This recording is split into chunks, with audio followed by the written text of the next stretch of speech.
যুব সমাজকে মাদক জাতীয় নেশার কবল থেকে রক্ষার্থে আন্দোলনে নামল যুব তৃণমূল কংগ্রেস। শুক্রবার রাতে সংগঠনের পক্ষ থেকে ডেপুটেশন প্রদান করা হয় কালিয়াগঞ্জ থানায়।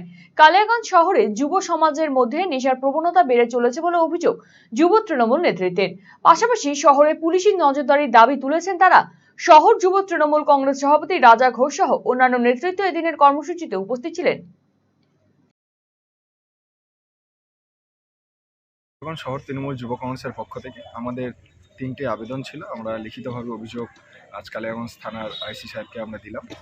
আমাদের যেটা প্রথম অভিযোগ হচ্ছে, দাবি হচ্ছে, আমাদের কালিয়াগঞ্জ শহর তৃণমূলে দেখা যাচ্ছে যে কালিয়াগঞ্জ শহরের নেশার প্রবণতাটা ম্যাক্সিমাম হারে বেড়ে চলেছে দিনের পর দিন।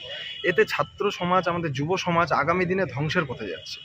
এইটাকে যেভাবেই হোক আমাদেরকে আটকাতেই হবে। আমরা সকলেই জানি আমাদের 5টি স্টেশনের পরে আমাদের পাশের রাজ্য বিহার, সেখান থেকে এই সমস্ত পাশের রাজ্য থেকে এসে নিয়ে এখানে নেশাগ্রস্ত, চুরি, ছাঁচড়ামি এই সমস্ত প্রবণতা দিনকে দিন বেড়ে চলেছে এবং কালিয়াগঞ্জের আপামর জনসাধারণ এটা নিয়ে বেশ চিন্তিত যে আগামী দিনে নেক্সট জেনারেশন আমাদের কি হবে।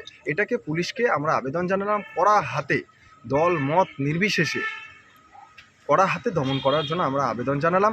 আমাদের দ্বিতীয়তম দাবি হচ্ছে কালিয়াগঞ্জ শহরের যে নিরাপত্তা রয়েছে, যেমন আমরা দেখি যে পেট্রোলিং ভ্যান, আমরা দাবি জানালাম যে পেট্রোলিং ভ্যানের সংখ্যা এবং পুলিশের সংখ্যা 17টি ওয়ার্ডে, কালিয়াগঞ্জের শহরে 17টি ওয়ার্ড রয়েছে, 17টি ওয়ার্ডেই পেট্রোলিংয়ের সংখ্যাটা রাত্রে আরও বেশি করে জোরদার করতে হবে এবং কালিয়াগঞ্জ শহরবাসীর নিরাপত্তাকে সুনিশ্চিত করতে হবে।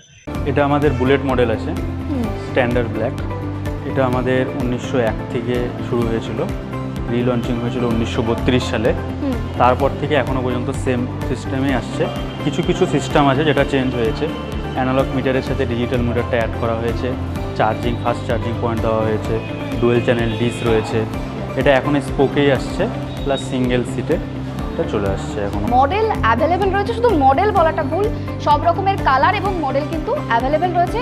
তার জন্য অবশ্যই কিন্তু আপনাদেরকে আসতে হবে রায়গঞ্জের এই রয়্যাল এনফিল্ড শোরুমে।